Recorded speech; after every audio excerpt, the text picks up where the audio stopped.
So basically, we will start with a very brief summary of the first webinar from last week. And then we will move on directly to today's topic about carbon accounting, mandatory reporting, and SDP, carbon footprint in ISO 14064 and 67, and the Bilan Carbone methodology and the tools. Again, we prepared some questions for you in the Mentimeter. And if you have any questions, then please save them and just write them. You can already start writing them after the presentation start. If you have any questions, just please feel free to use the chat box, and then we will come back to them at the end of the presentations. Thank you. So in the next slide, you will see who will be the presenters for today. Oh, sorry, just one more thing. The webinar, as last week, will be recorded today as well. We will send you the presentation slides like we did last week. And that's basically just for technicalities. Thank you. About the presenters for today, we've got Michel Hiro. I hope I pronounced the name correctly. He's board member of the Bilan Carbone Association. We've got Joria too with us today. She's the methodology officer of Bilan Carbone Association. She was with us last week as well. And Katalin Herner on behalf of KÖVET Association. Okay, so just a very brief recap of what we talked about last time. If we move on to the next slide, please. Yes, thank you. So we talked about climate change, and I was just wondering if you managed to have some time to take a look at the videos that we linked for you and see how urgent steps are to be made to try to mitigate climate change. We also had Professor Diana Ürge-Borschatz on behalf of IPCC and CEU about IPCC and the global budget. Sectoral budgets were mentioned as well. SBT will be covered in next week's webinar as well. And Bilan Carbone Association talked about the carbon footprint of organizations and the carbon tax as well. Katalin Herner talked about the Green Deal and the European climate law, which is okay,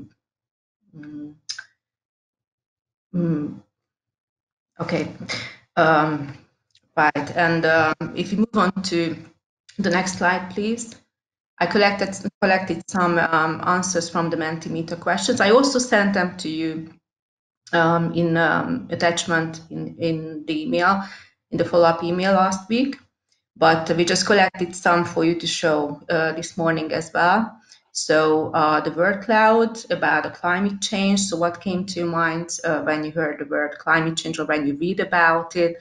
We saw how urgent it is to do something, to act, the emergency, some or quite a few of you mentioned. We also asked about the initiatives that are made or in effect in your countries. There were many, many different answers. And we also asked you about who can do the most for the climate change mitigation. And you had to rank governments, individuals, profit-oriented organizations, educational institutions, and NGOs, and this was the result. I also collected the different answers for you here in the bottom right corner. So to what place, how many answers we got. If we move on to the next slide, I also collected the answers for you here about the next question, which was this 1.5 degrees Celsius target, and what can we do to reach this target that appears in the Paris Agreement. So many answers we had on this slide, and also partly on the next one about education, carbon tax, and many more. Circular economy, for example, soft mobility. And just one more slide about another question before we move on to the tools today. So can the EU reach carbon neutrality by 2050, in your opinion, in the European climate law? And yes, you can see the answers at the bottom. Thank you. So that was just basically a very short recap of last week's Mentimeter. Thank you for your answers last time, and we encourage you to use your mobile phones today also and answers for the questions at Mentimeter. We had a question from Robert that yes, of course, we can send you for the participants for today. We can send the PPTs from last week, of course. We'll do it. Okay, thank you very much. So now we are heading towards today's topics, and if we move on to the next slide, please, then the floor is to Joariatu about carbon accounting. Thank you. Oops. So thank you, Katinka and Katarina. Now I will talk about about the carbon accounting in general, and not only focused on carbon reporting. So the first question is, why do we need a carbon accounting system? We have seen in the previous webinar that the climate change situation is very urgent, and the scientists are producing scenarios in order to assess the situation. And with these scenarios, IPCC calculates the amount of GHG emissions the humanity can still emit before it is too late. So we call that the carbon budgets, and that is why at different level, at country level, at organization level, but also at individual levels, we need to calculate our carbon footprint. And the origin, not really the origin, but we noted an expanding willingness to account GHG emissions since the Rio Earth Summit. And for now, the carbon budget to achieve the 2-degree objective is 100 gigatons of CO2 equivalent. But currently, each year, the world emits 50 gigatons of CO2 equivalent per year. So when we calculate that, the remaining time with current level emissions is 20 years. And that is why we absolutely need to calculate, keeping in mind the GHG emission mitigations. Now, for each year, you mentioned, now we have the amount of carbon emissions emitted by humanity for each year, and you know how much GHG can be emitted. And we have a limit around 250, 275 to be carbon neutral. So we have to work on the reducing of our GHG emissions, and each actors to make it should make a diagnosis to know the origin of its organization's emissions. That is why we have some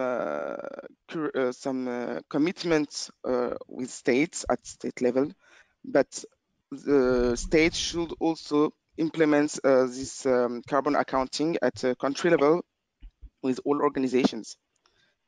So how organizations can ensure this? It's also a mean for organizations to ensure the existence or the alignment of their country with the world of tomorrow. So now, how much emission does an organization emit or release? It will allow them to make a state of the art, to understand what is really their emissions, and how much carbon, how carbon is appear in their activity first, and what is their level of to act to reduce their carbon footprint. So the aim is for each organization is to assess their GHG emissions in order to implement action plan to mitigate, of course, climate impacts. Oops, sorry. And in this figure, we can see that there are several questions. For the who, I only focused on organization because it's the subject of this webinar, but we can do it at other level.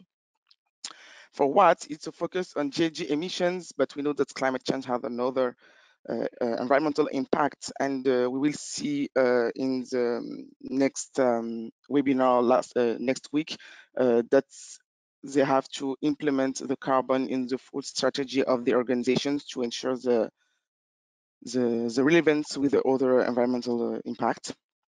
How can we account carbon?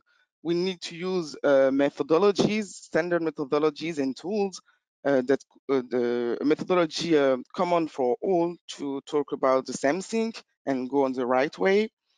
But sometimes carbon accounting is also pushed by not only by the organization's willingness, but also with the stakeholder pressures, investors too, because they are really interesting on the financial risk regarding the climate change.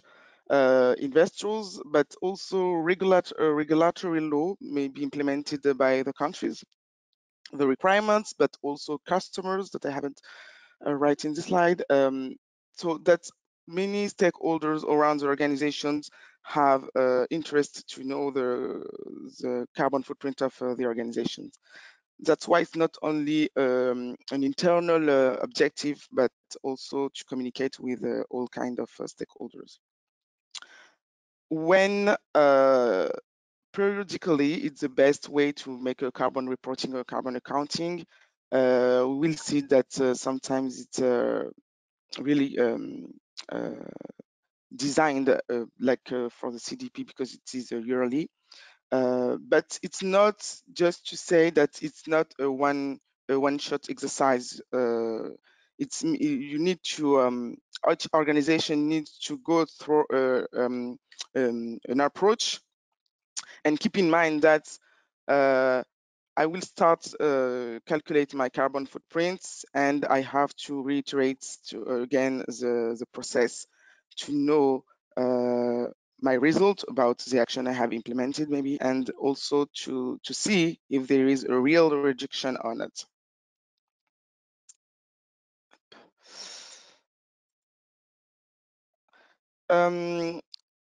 I try to I previously introduced the objective of the carbon accounting for organization itself or for external stakeholders, but carbon accounting has several issues also for organizations.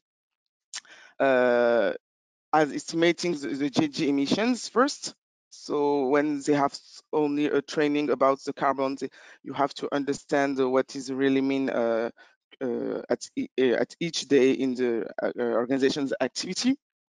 That will allow to identify the emitter sources and to focus on it to reduce the GHG emissions. Carbon accounting also have also the interest to assess organizations' dependence on fossil energy and anticipate shortage in fossil energy shortage, carbon taxes, or all the law related to fossil energy. So with the carbon accounting, you can have these informations and anticipate the risk related to fossil energy, to understand that it is really important for you and for the existence of the organization to go through a low carbon energy transitions. But also it's a mean to identify opportunities, because maybe we only see the negative aspect of climate change, but for organizations, they have to keep in mind that it's also some other new business opportunities regarding the new society, regarding customers' needs, regarding country or society organizations to make or to design new businesses regarding the low carbon transitions. Carbon accounting is also a mean to provide organizations with a decision support method to design mitigations actions. We talked about SBT last week with the with the different pathways designed by sectoral methodology, but even we have a sectoral trajectory trajectories or pathways, it is really important for organizations to have, maybe not their own tool, but a common or general tool which allow them to take decisions in a more relevant way. So to make carbon accounting still a mean to know how your organizations meet, and to make organizations to engage in a transition to a low carbon economy, and to understand the way carbon impacts their activities.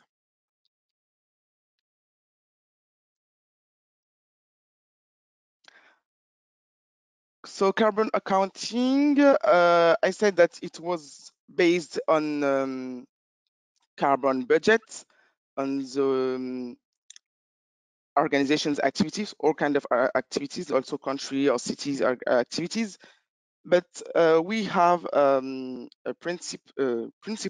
general principle, which is available in all way, because all to calculate GHG emissions, it's really a basic, a starting point, which is available, which all methods you can have or you can use.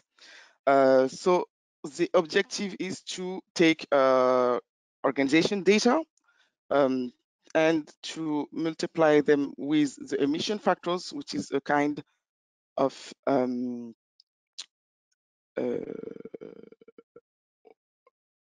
the emission factors is related to activity, to know for each unit of activity how many GHG emission is emitted, and that will allow to have the GHG emissions per sources.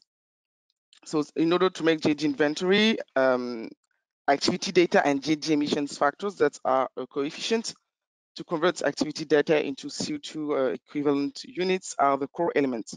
And old methodology for quantifications that for specific reporting or for general accounting have been developed on the same life thinking approach using these GHG emissions factors.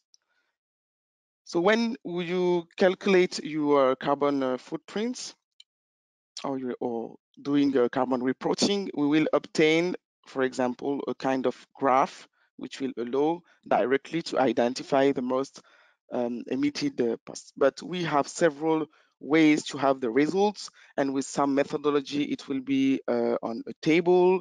But most of the time, it's better to have a graph. And the standard methodology, international standard methodology, just give you the template of formats for the result you have to use to be consistent with the methodology, this methodology, like for the GHG protocol value or for the ISO.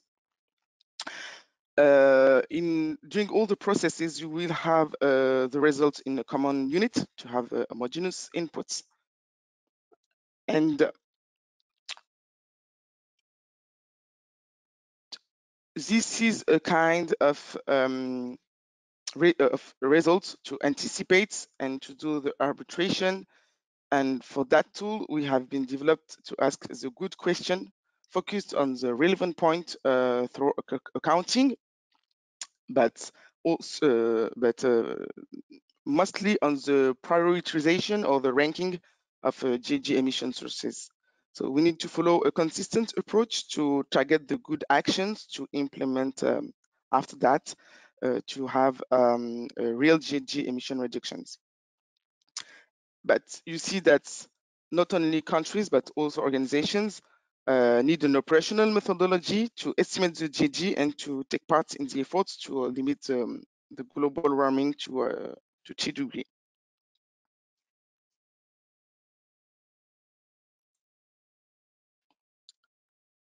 So now we'll see the difference between carbon reporting and carbon footprints, and you can have also other words like GHG inventories, and these different words mean that it's not only the same, even we are always talking about the carbon. And you will find differences on firstly on the perimeter used. on carbon reporting, we are muchly focused on on-site emissions to precisely know who is responsible for what, and to have a really detailed activity data to calculate the GG emissions of the activities.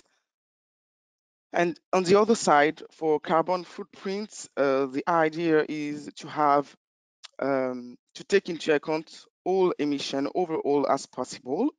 So not only the on-site, but also downstream and upstream emissions, to have a real view of all the value chain of your activities, to see that the most of carbon emissions not only produced on your on-site, but maybe downstream or upstream of the organization sites. That is the way that we know that it is really difficult, and it's taking many time to collect all this kind of data. That is why for carbon footprints, we take another way to think with the order of magnitude, and it's not really focused on the way to have a detailed figures, because the way is on the aim is only to have the profile to clearly identify which post is the most emitters. For the both carbon reporting and carbon footprints, we have standard methodology which can be used, and we have to distinguish the methodology and the tool, because much of the tool are taking into account the international or standard methodology to be consistent, that you have the same way to calculate carbon footprint for all kind of actors and anyway. But most of the time we could have one tool which will be able to do the carbon reporting, but also the carbon footprint. But we should know that for carbon reporting, we have much detail to take into account. And finally, for the stakeholders, which different kind of stakeholders, but what are the objective of each stakeholders? It will be completely different. An investor's point of view, or with a customer's point of view, maybe the customer's point of view will more focused on the carbon footprint, because they only would like to know the way the products or the services of the activities is produced regarding environmental aspect. And then for investors, it is really important to have the amount, to not see only the profit, but to have a focus on the amount, to see if the activities is this investment in these organizations are at risk or not.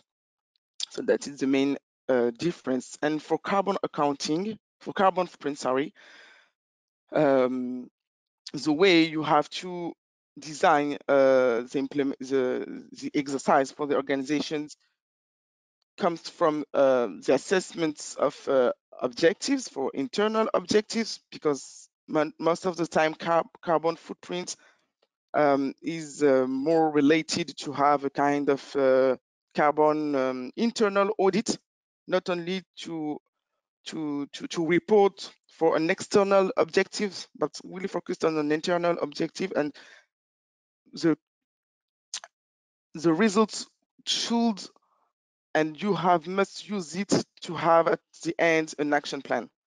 And most of on carbon reporting will not necessarily find this aspect to have a plan at the end, and to be able to implement it, and to see next time if you have really reduced your carbon footprint of the organizations.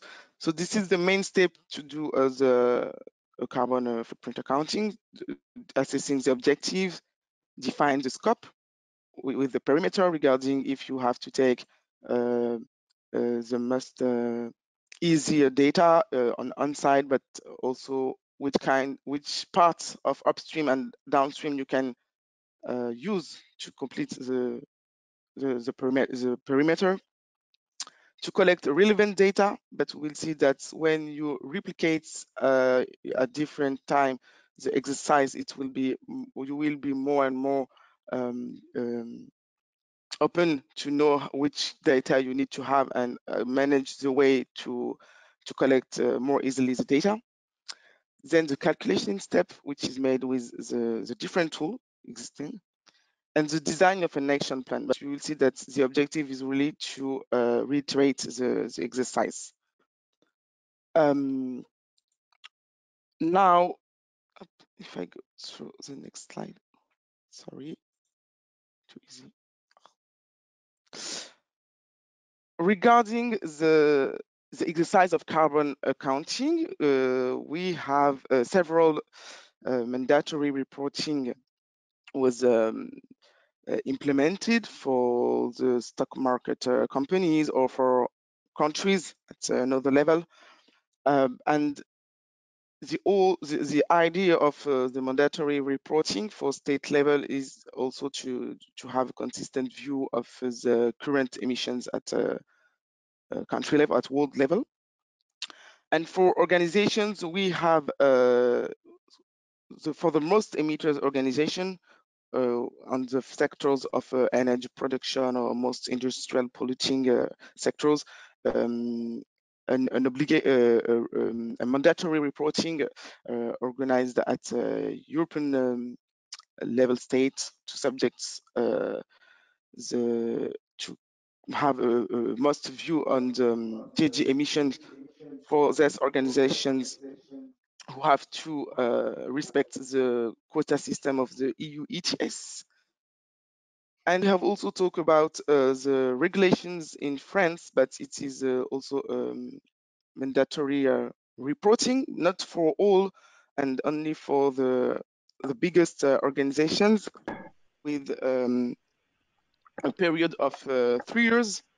And now it is currently this regulation is in updating the process to go through a more view with focusing not on the different parameters defined like scope 1, 2, and 3, but to have a view of which sources can I have an impact through the definition of significant emission or non-significant emissions. And I have also introduced you last week the obligation of the NFPD, also at European level, the non-financial performance declaration, but like most of the mandatory reporting targets, it's for the biggest companies and not for the less polluting, the SMEs and other sides. So even the less polluting organizations are not concerned by the different mandatory. They could also make their carbon accounting, of course, but with the voluntary initiatives. And I put the first one, which is the CDP, but for the CDP, it is quite a middle between a soft law and a hard law, because even if it is a very initiative program, it was based on the famous name and shame process. And we know that as CDP is encourage the investors, companies, but also cities to take actions to reduce their emissions, it will must be a kind of obligation for some organization, because their stakeholders ask them to do that, but it is at a different level and not related to law, but really pushed with the stakeholders. Another own initiative which was developed previously was the Bilan Carbone, and the Bilan Carbone was used at least the methodology and the way of thinking carbon accounting using Bilan Carbone was used to design the French regulations related to carbon footprint of organisms.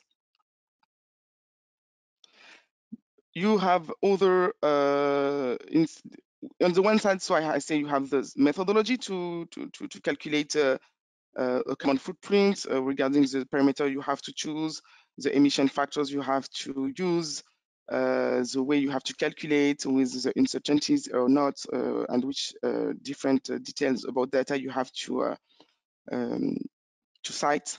We have other CFO calculators that are available. For example, you have the Department for Business, Energy and Industrial Strategies of UK, who has developed a tool for GHG reporting in the organizations that allow organizations to use to make their company reporting, and it's a methodology who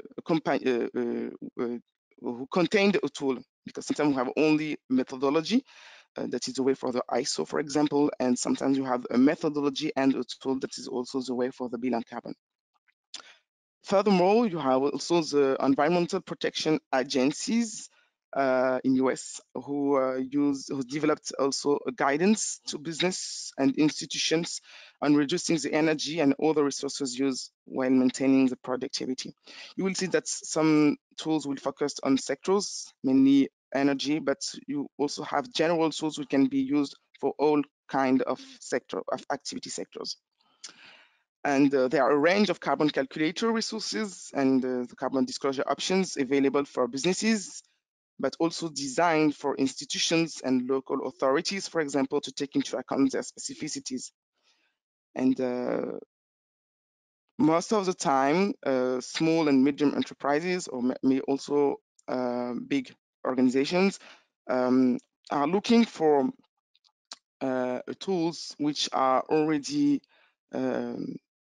containing the famous emissions factors, which take into account geographical areas and the specificities, and that is why you should have the mainly core of emissions factors to do your carbon footprint or your carbon accounting, even if it is for reporting objectives. So now I think I will give the floor to KÖVET to talk about the ISO, as I mentioned, as an international standards for carbon footprints. Catalina, I give you the floor and go through the next slide. Yes, thank you very much, Variatu. So it's Katalin Helner. Sorry, I have a little, my computers have a little delay, so when I change the slide, it's not on directly appear on your screen, I think. Is it okay? Okay, we have it now. Thank you. Thank you very much. And I ask again everyone to switch off the microphone during the presentations. Thank you.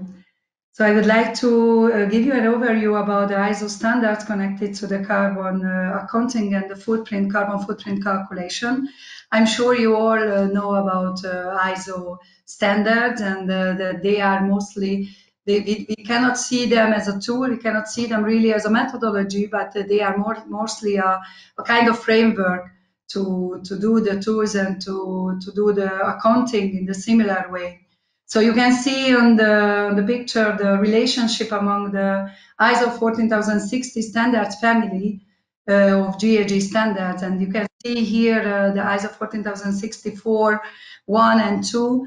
I will tell you some words about it, and about the 14067, which is more about CFP, so carbon footprint of products. And the result of all these standards are the GHG statement. And if you want to verify and validate your GHG statements, then you can use the ISO 14064 free and the ISO 14065 and 6 about the requirements for the validation and verification. So you can see here that it's a big standards family, and you have to find the way, you have to find the one which helps you to meet these requirements for your own organization or the product carbon footprint calculation. The next slide, please.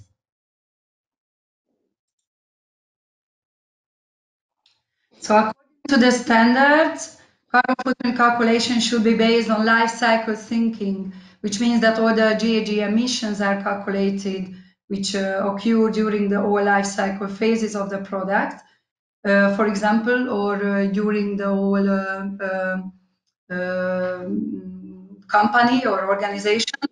The product, for example, as Joarito mentioned, you have to cover the upstream phase, you have to cover the core, the production or the site phase, and also you have to cover the downstream phase. You can see here that the ISO standardizing framework for GHG emission accounting for product, for a project, or for an organization. And this life cycle thinking, as I mentioned, is a base for that. The standards refer back to the ISO 14040 standards family, which all about the life cycle assessment. And these are the back of this 4060 standards family.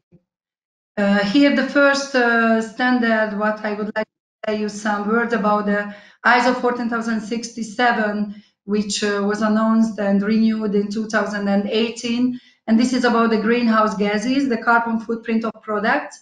And this contains the requirements and the guidelines for quantification.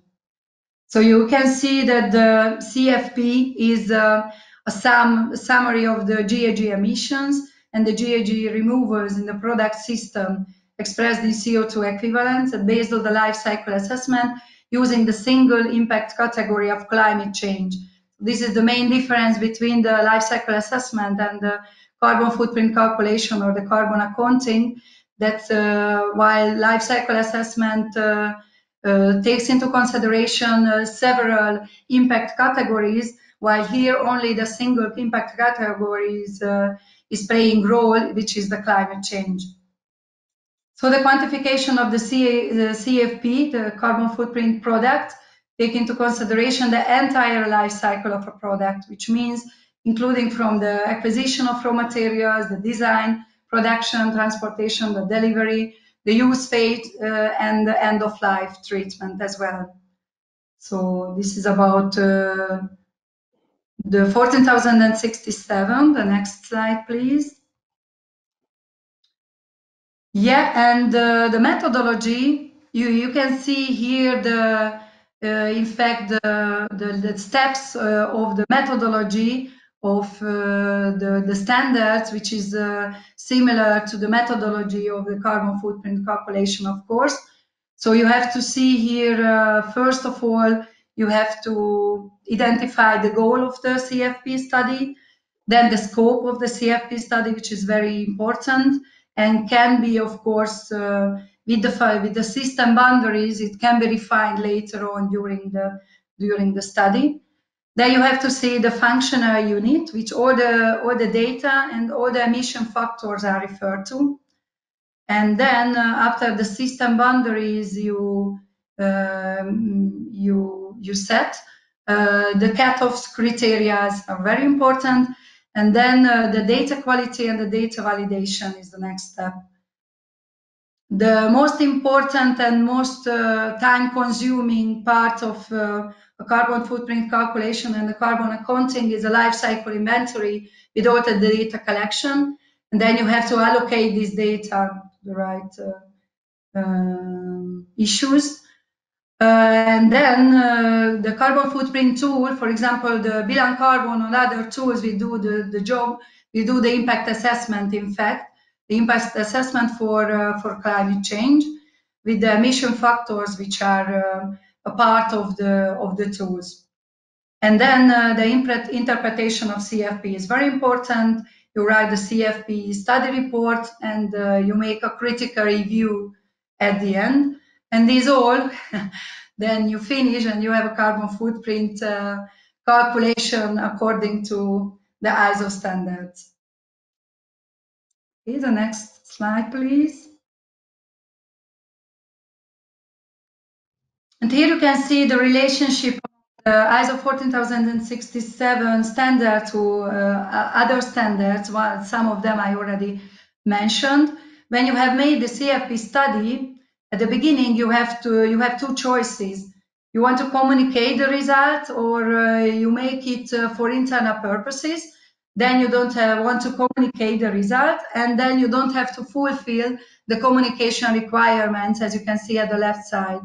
So there are footprint communication requirements covered by ISO 14026, and communication and critical review covered by the ISO 14044, and additional requirements for the critical review, which is based on the ISO 40071. But you'd only have to do it if you want to communicate the results of the CFP study or the results of your carbon footprint calculation. If you want to use it only for internal organization purposes and for decision making support, then you don't have to fulfill these requirements. But this you have to decide at the beginning, because then you have to make the study report, all the study in this way, and in the right way. Okay, the next, please. And here are some other parts of the standard series, the standard family of 14060. So the 14064-1, which was announced in 2018, is about the greenhouse gases and about the specification with guidance at the organization level for quantification and reporting of greenhouse gas emissions and removals. And another ISO standard is connected to this, the 6069, which is a guidance for the application. I'm sorry it's not written well. Okay, this document, so the 64.1 is specifies principles and requirements at communication at the organization level, and it includes requirements for the design, the development, the management, reporting, and the verification of an organization's GHG inventory. The second one, the ISO 14064-2, which was a very new standard renewed last year. It's the specification with guidance at the project level for quantification, monitoring, and reporting of greenhouse gas emissions, reductions, and removal enhancements. So, sorry.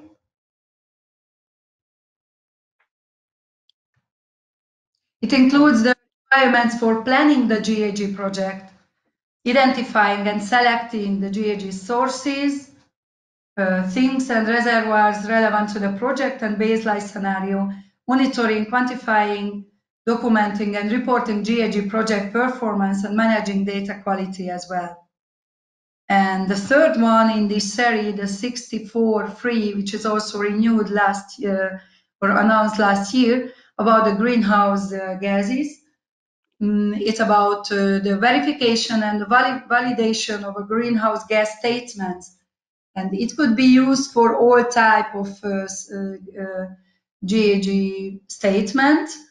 It can be applicable for organizations, for a product, and for a project carbon footprint or GHG statement.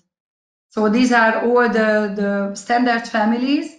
These are really a lot to read if you want to know all of them, but you have to find out which one you want to meet the requirements with, and then your work will be a little bit simpler.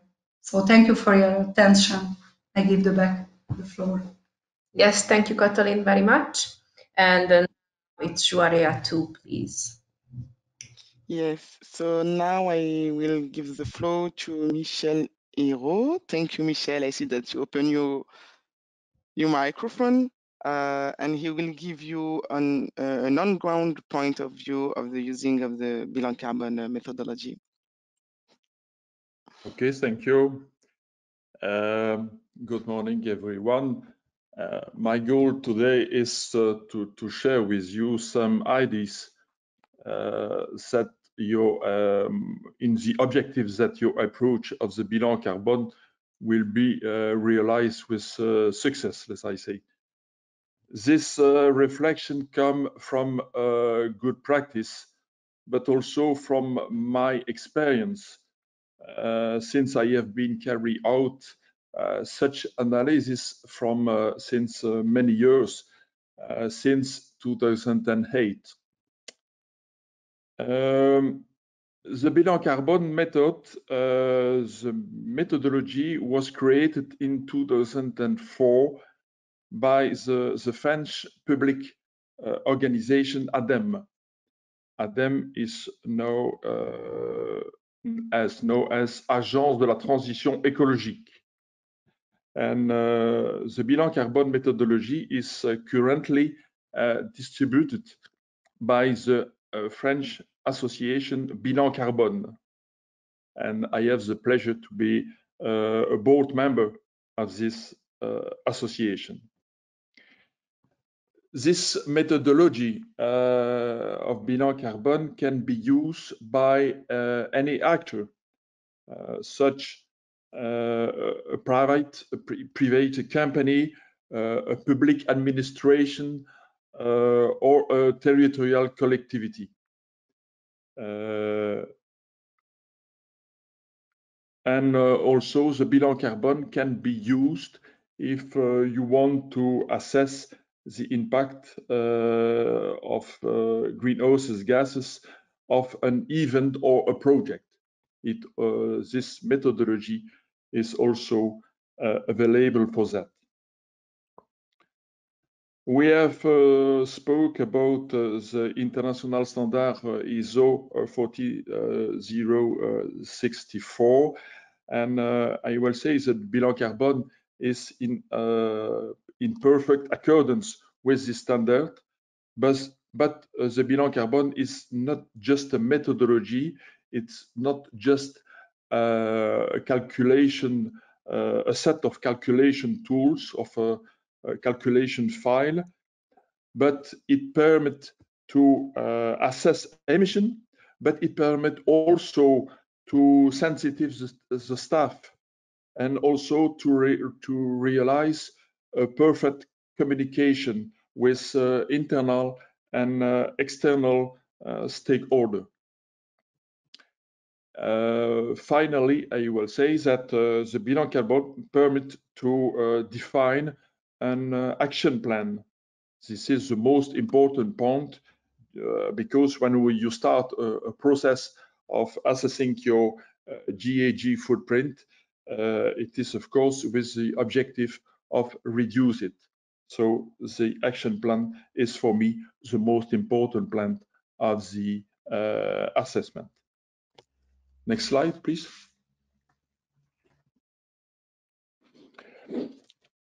The Bilan Carbone is a method called single criterion. The GHG protocol is also qualified as a single criterion method. What does it mean? It means that the single criterion means that the evaluation is relating to only one criteria. And for the Bilan Carbone, the criteria used is the greenhouse gas emission listed in the Kyoto Protocol. That means that you have the possibility to not just evaluate the CO2 emission, but all the emission of the Kyoto Protocol. And the conclusion are expressed in CO2 equivalent, but you assess all the greenhouse gas emission. We have just spoken a few minutes about LCA. Life cycle analysis is not a one criterion method, it's a multi-criterion method because they use different, they evaluated different environmental impact, such impact on water, on the air, on the soil, impact on the biodiversity and so on, through all the steps of the life cycle. The Bilan Carbone method just not allows to evaluate the emission during all the steps of the life cycle. That means that we evaluated the direct emission, energy consumption, for example, emission related to energy consumption, but also the indirect emission, for example, this linked to the production of goods, of inputs. Also the emission related to the transport of final product or end of life of the product. The Bilan Carbone method respects the 5 basic principles introduced by the international norm ISO. That means that we have in first instance we have the relevance. That means that you must select the source, the data and the methodology which are most adapted to the need of the decision maker. In second one, you must to respect the principles of completeness. That means that you must include all the relevant GHG emission. You must also be consistency. That means that you must be consistent over the time. So an updating of your assessment will be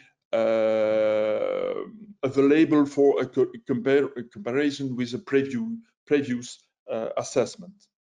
You must also be accuracy, respect an accuracy. That means that you must reduce as much as possible the different uncertainty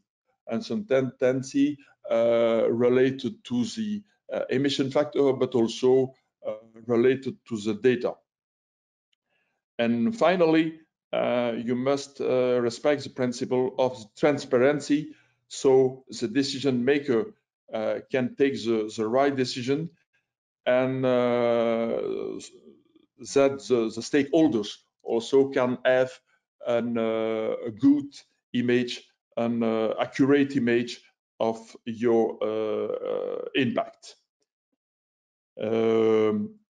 And finally, and we have already said, but the Bilan Carbone is also a tool which can, which very easily permit an updating, a periodical updating of your assessment. Yeah, next please. Next slide, please. The Bilan Carbone propose a 6-step approach. That means that we have for the realization of the assessment, we must go through 6 steps. The first is the definition of the objective and the context. We have already say what is the objective and what is the context. It's not a context, it's not just the internal context, but also the external context. We must define what is the different perimeters concerning the organization, concerning the operation, concerning at the temporal level, for example. In first step is the collection of data. Next, we have the data analysis and evaluation of the emission. Then we have an action plan, and we have also the final step is the conclusion and the restitution.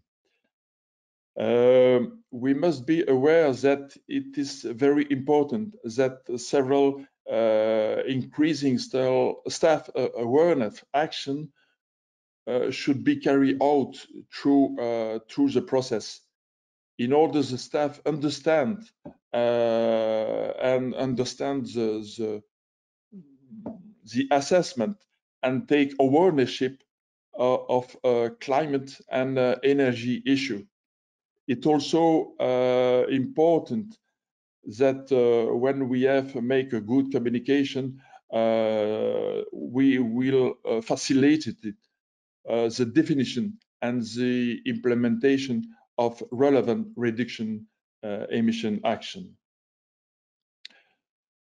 The bilan carbone is permit to make an assessment, but the bilan carbone is just a part of a broader approach that aims to the organization to define a low carbon strategy in accordance, for example, with the Paris Agreement.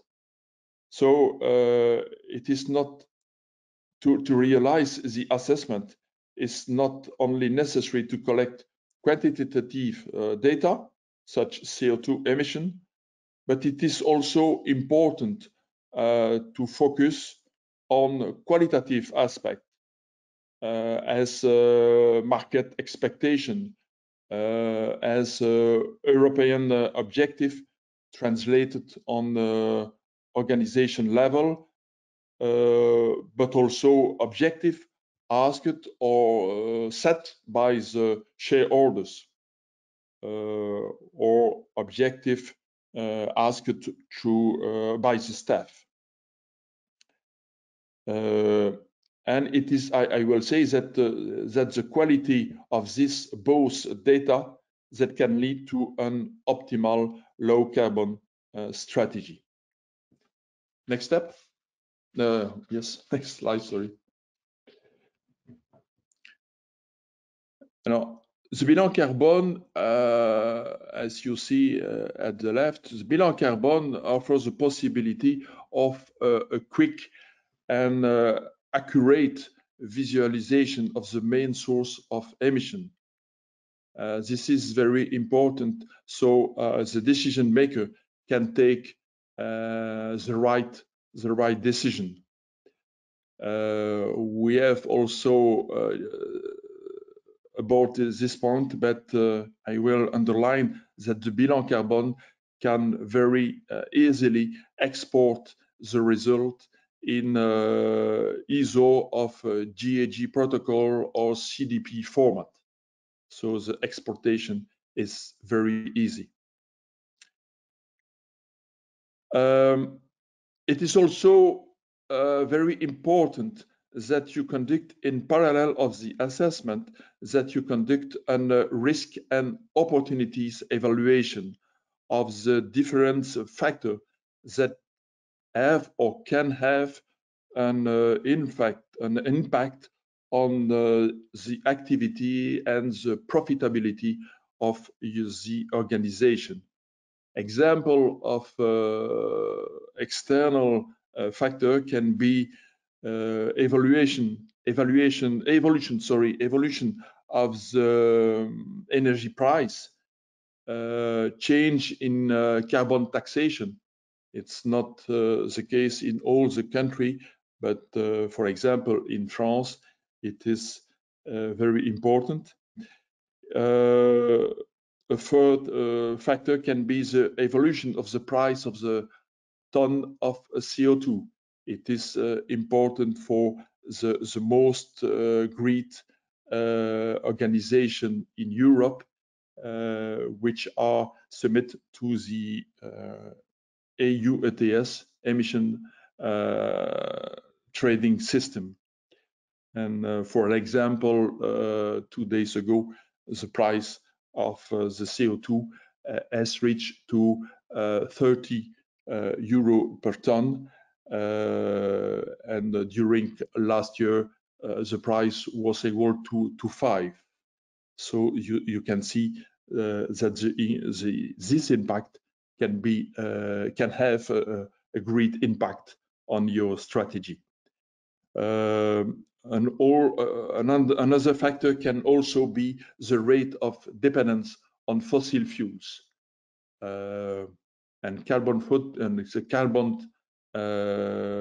bilan carbone can easily determine this value.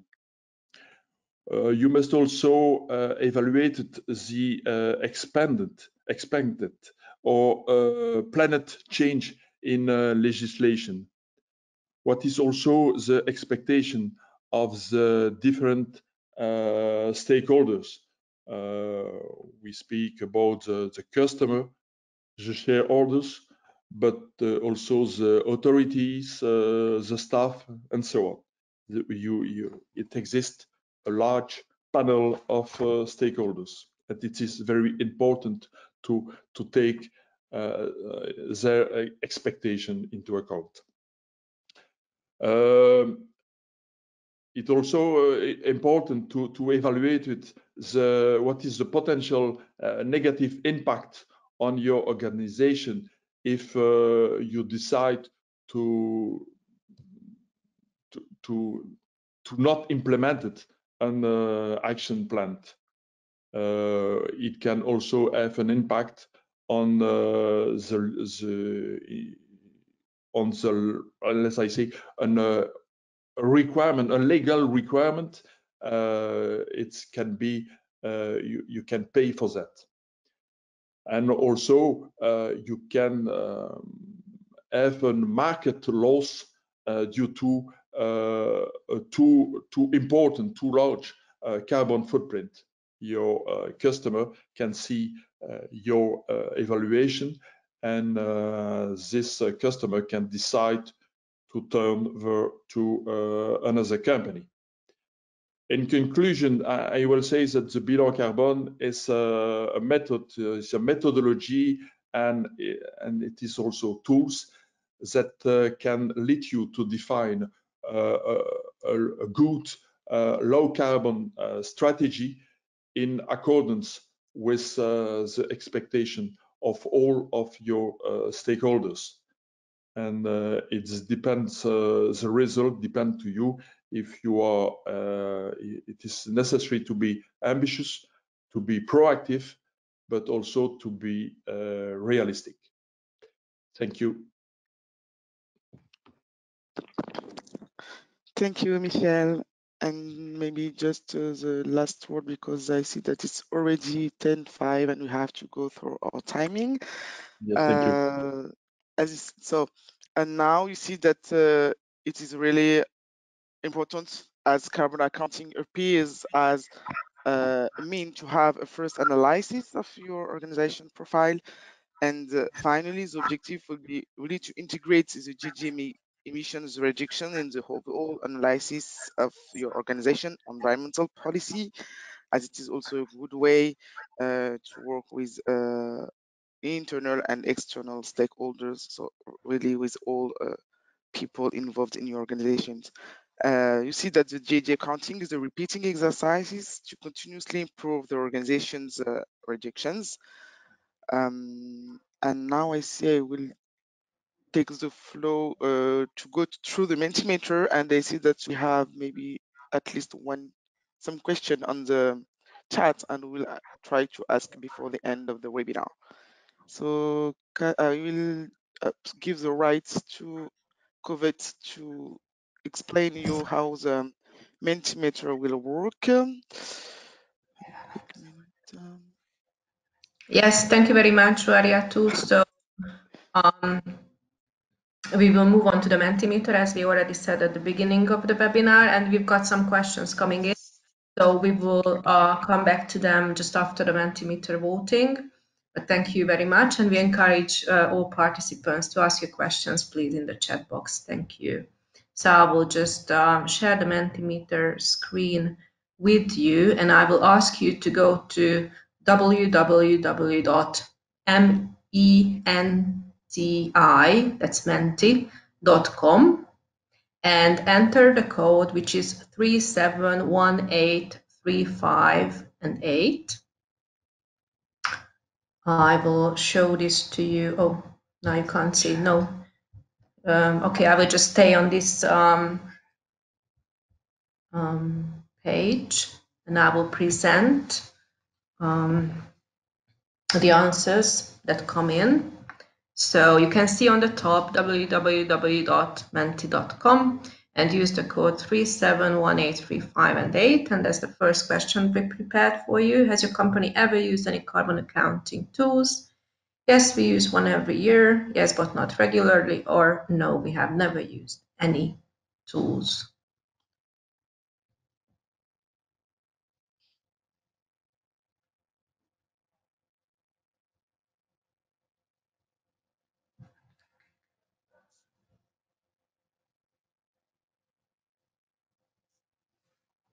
Oh, okay. So we've got some answers coming in. As you see, it's a live tool that we are using just now, so you can see the answers as they come in straight away. In the bottom right corner, we can see how many of the attendees, how many of you have already answered this question. We've got 21 answers just now, and most of the answers say no, we have never used any carbon accounting tools yet, but some of you have either regularly or not regularly. Okay, shall we wait a few more seconds? Yeah, I think so.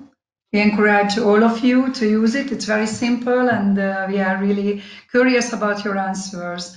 And after all, we will just summarize your answers and send it to you as well. Yes, just like last week, so you will be able to see the results yourself as well in PDF format and in an Excel sheet as well. No, maybe. Okay, maybe we will move on to the next slide because we can't see any more answers coming in. So there's the next question for you. There will be altogether 7 slides with questions, and most of them are just yes or no questions, so just feel free to answer them. Do you take into account carbon footprint as a criteria for procurement? 1 yes, 1 no. So far, many yes answers, just a few no answers.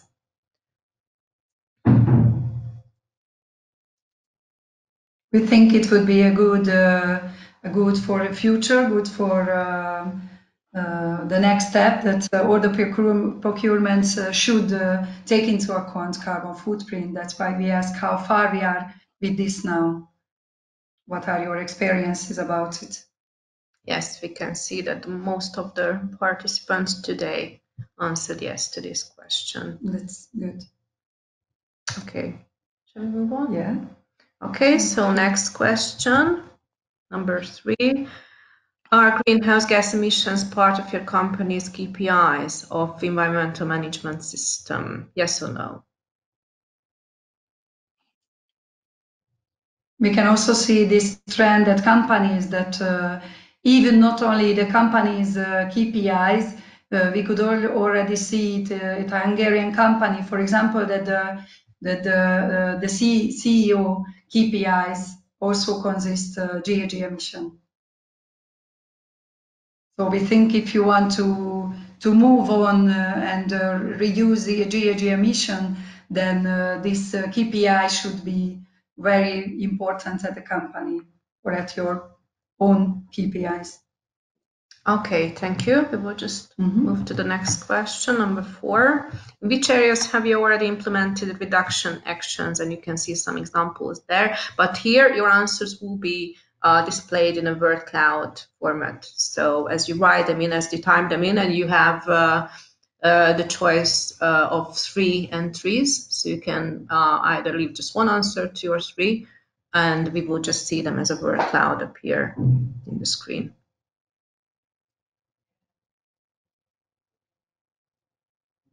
It could be a general one like mobility, but it could be also a specific one like electric mobility or transport, air cooling, lights, mobility, energy, food. As we are working with companies, we can see that all of the companies are doing this. Maybe not because of the GHG emission reduction, but maybe it's because of the money saving purposes. But we know well that all of the companies are reducing energy, reducing materials, raw materials, and try to reduce waste. Yeah, waste is in the middle. Waste is in the middle. That means that most of the answers contain this word. And as you can see, this is also a good awareness raising tool so that you think about these things, what happen in your company.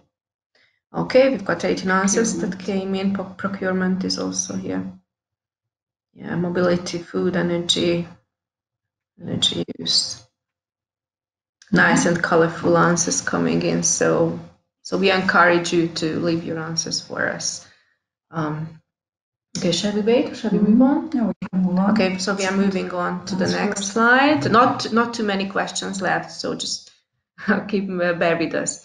If your company calculates greenhouse gas emissions, which parameter do you consider all the way, cradle to grave, upstream, on-site, and downstream?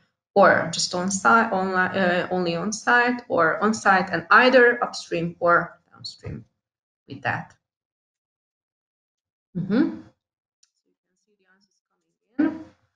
We've got answers to all of the options. Yeah, Joaria, to mention that this is the main difference between the carbon footprint and the carbon reporting. And we know it well because we are working with companies on all life cycle carbon footprint calculation. That is very difficult, mostly the upstream part of the calculation. But if you want to see the real answers and the real numbers, you have to, and also meet the requirements of the ISO standards, then you have to calculate all for the whole life cycle, for the whole organization. Thank you for your answers. As you can see, they are like side by side. So we also should use to encourage companies that first it's enough for the on-site GHG emission calculation, and then they can just remove extend the system boundary and extend it to the upstream and the downstream part. Okay, shall we move on? Is there a this is, I think, the last but one slide. Is there a mandatory law in your country about carbon accounting? Yes, just for big companies. Yes, for the highest emitters, or no? As far as you know. Yes, according to your best knowledge. Yes, please.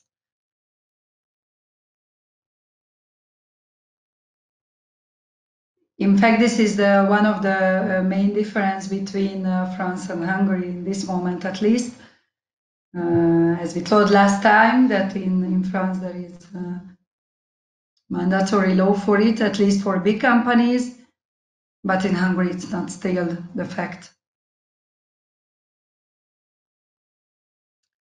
Okay, so we can see that our French participants have most active. Send their votes. Thank you. Can we move on to the last one? Shall we say? Yes, we are moving on.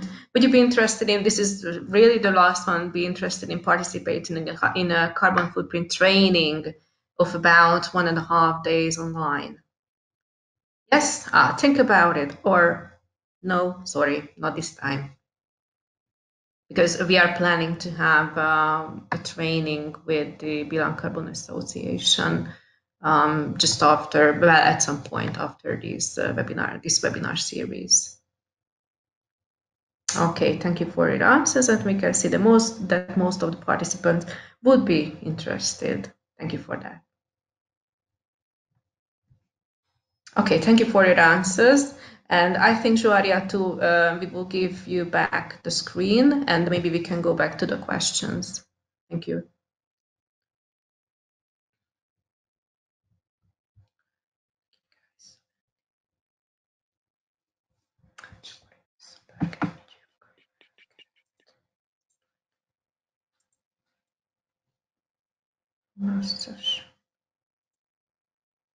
Yeah, there was some questions. Okay, so yes, on the chat. So the first question from Clémence at the early beginning of the webinar at 9:05 was, can this calculation method be used outside France, and is it a worldwide standard? So you asked this question at 9, so I think before representing the Bilan Carbone, but for the carbon accounting, you see that there are several international methodology that you can use, but otherwise you have a specific tool. And if your question is related to the Bilan Carbone tool, you can use it outside France.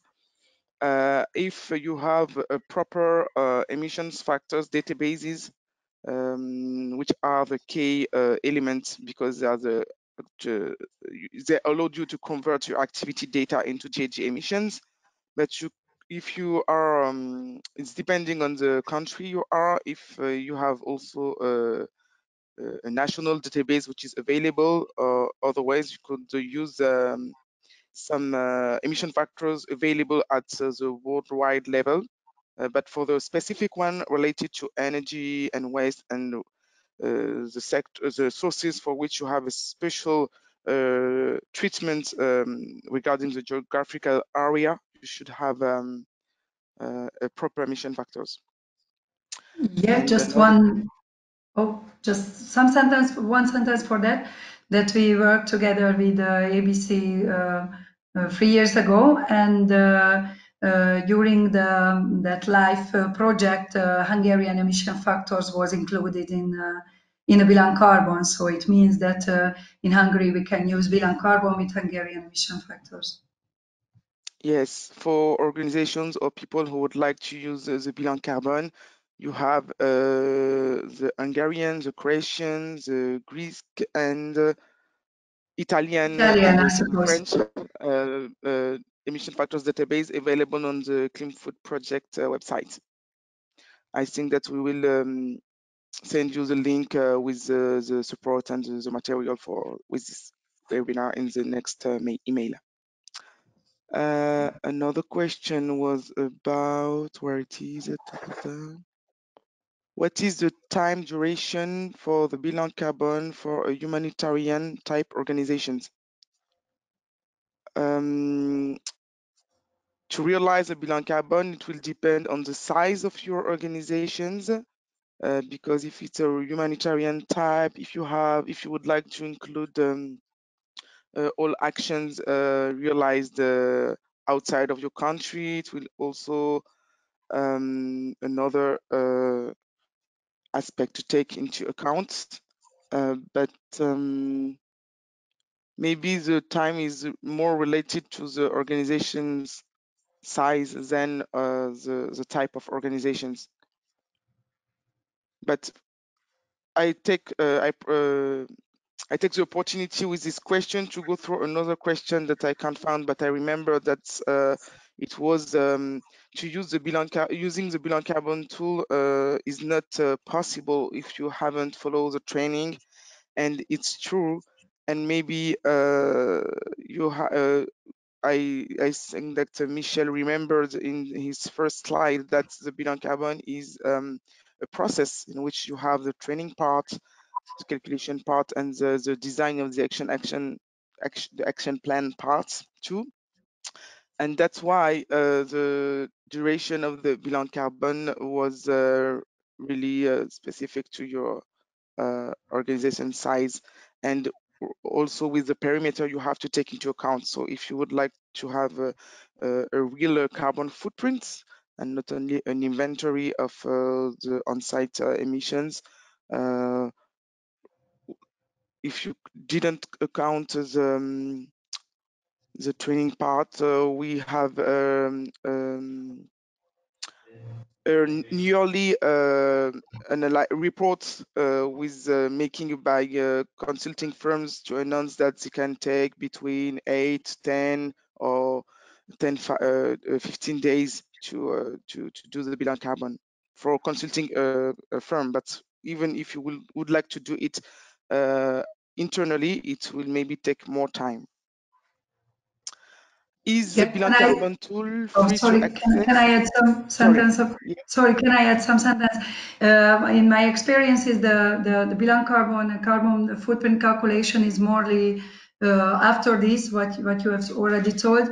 It depends on the data availability. So if a company has all the data and has the proper data, then it can go very fast. But it's at least in the projects we were working in Hungary, it takes some months to collect all the data and put all the data in the Bilan Carbone methodology, and then we report at the end. So it could be between something like 3 and 6 months, at least in my experiences.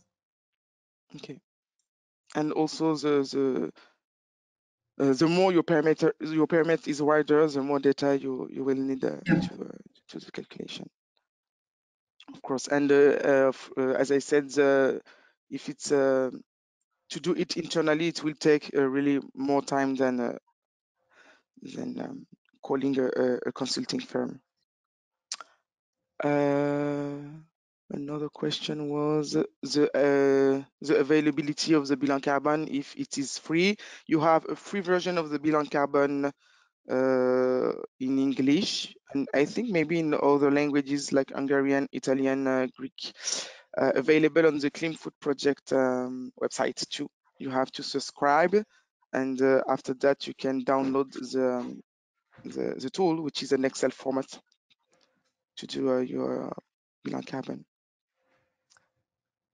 What is the difference between carbon footprints, carbon accounting, and G&G inventory? The objective, there are several aspects which are different. The first one could be as the perimeter. The second one, the objectives. The third, the meaning, if you would like to use it with a reduction approach or just a communication approach. G&G inventory is more restricted area also than putting carbon footprints. And carbon accounting is a kind of umbrella in which you can find all words you have cited, like the carbon footprint, G&G inventory, and so on. But and also the G&G inventory, for example, is really standardized because it's more for countries, so they have to follow really some specific lines, and it's more restricted. But for difference for carbon footprint or carbon reporting, you will find all the difference on the format of the results, on the parameter you have to take, and on the final objective, if it's only to communicate or to design an action plan after. And Hélène, so that is the question I have answered before. I've been informed to use Bilan Carbone. I don't think it would be serious to use it without any information. Is it possible to use it free to access? Definitely no, because the training is the first and maybe the most important step of the Bilan Carbone, and maybe after, because you need to use to use all the types you will see in the training to do a proper Bilan Carbone through the raising awareness of the stakeholders, but also from the person who will help you to give you the data and so on. But with the project Clean Food, the life project Clean Food, all the organizations and the agencies were followed the training, and now on the website we are trying to fix the access to the training, so that any organization could be able to access to the training for free and to use the Bilan Carbone available on the website.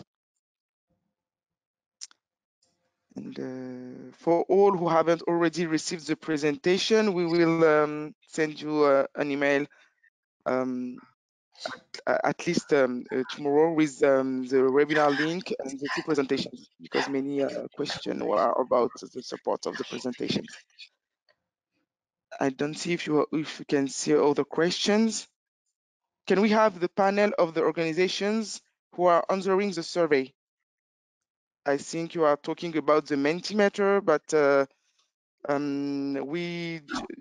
we can't use this kind of information because you just do it to we even see don't have it. Yes, you just do it in real time to see if participants are aware of the kind of tools about the topic, but we haven't do it to have a kind of analysis of organizations No, I even don't have this information. Yeah. No, and we haven't asked for the right to distribute GDPR. So it's basically an interactive part of the presentation to get the ideas of the participants without knowing their background. Yeah. But you will have the summary, and we will send out summary of the results. Okay. And another question about the do you know some methodology that can help reduction action plan that can help designing a reduction action plan? We have already worked on this step in the framework of the CleanFood project too. So if you go to the website, you will see an action part in which you have the calculation phase, the designing of the action plan, and the way to develop also a low carbon strategy. But it will be a part we will also talk about it in the next webinar. So if you are interested in this question, you can firstly saw what is available on the CleanFood project website and coming on the next webinar to have more detail about that. Yeah, I just wanted to mention that if you are interested in that, then next week, next Wednesday, the webinar will be about it. Reduction action plan. Yes.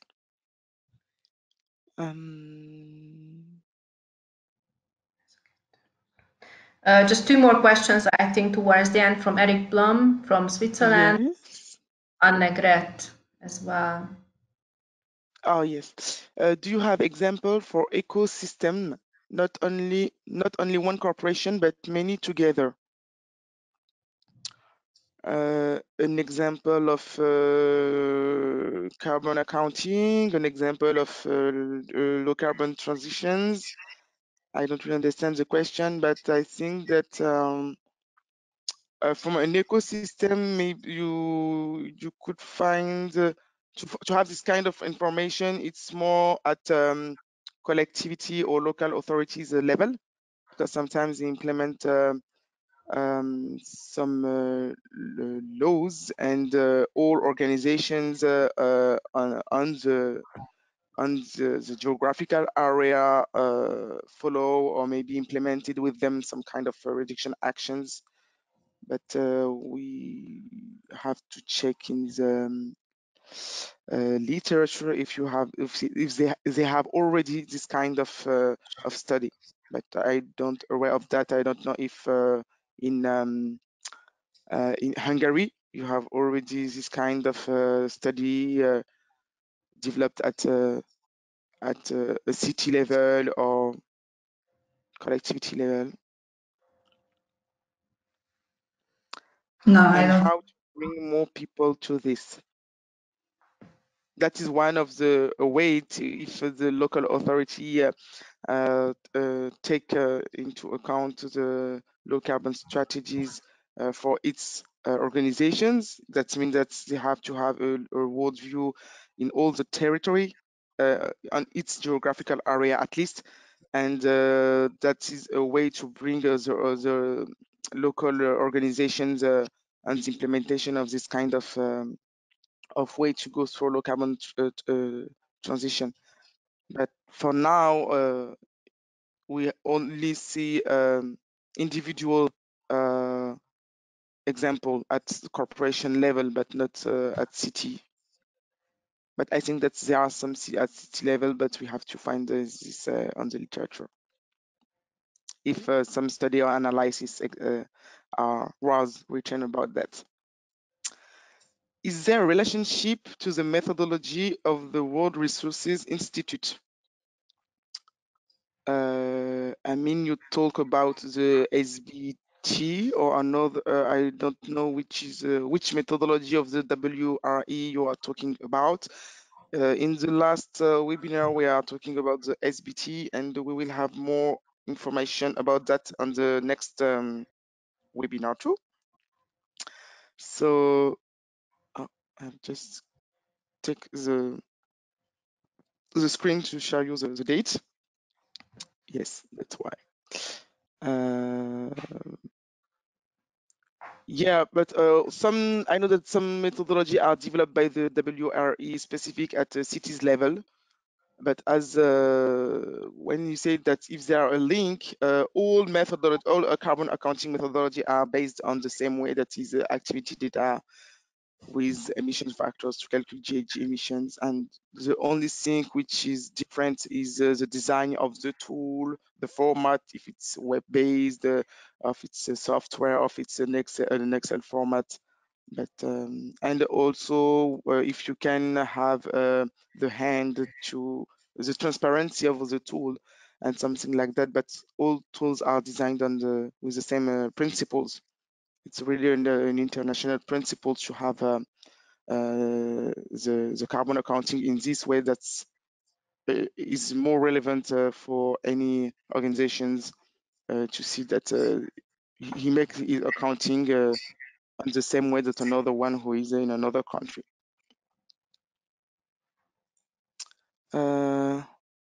Is there other questions? Maybe the last one about the SDG. How to make a link with SDG data that watch now. How to make a link with SDG data that everybody watch now.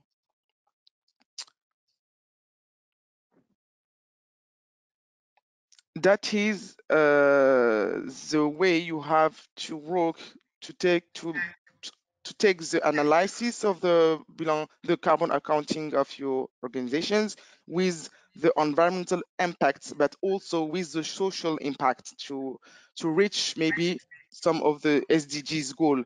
At European level now we have the Green Deal, which is currently ongoing, and some parts are already developed. But in that way, if you would like to take into account the SDG, you have to include your carbon strategy in the global strategy of your organization, and also making the link with economic and the social aspects. In other way, it will be you could have a very good action in favor of the carbon reductions, but which will be very a negative aspect on the social part. So carbon accounting is a way to analyze the carbon aspect of your activities, but you have to make the link with the social and the economic aspect too. And for the SDGs goal, which is related to environmental aspect, it's more easy. But you have other SDGs goals which are not linked with the environmental aspects. I think that it's the last question. Yes. Okay. Can you hear me? I have a quick yes. Okay, say, so yeah, thank you. As announced by KÖVET, we have the next webinar on the 23rd of September at the same hour, and the topic was more about the mitigations action and the low carbon strategies at organizations level, and we will have two key speakers to go deeper on the subject, like SBTs and testimony of an organizations. So if you are interested, and please register. We have the link, and we will send you also the support of the previous webinar and the link, and give you some sources like the CleanFoot project website, which you can find some resources available. So thank you so much for your participations. I wish you a very good day, and I hope we can see you at the next week. Hi. Thank you very much. Thank you. Bye. See you next week. Thank you.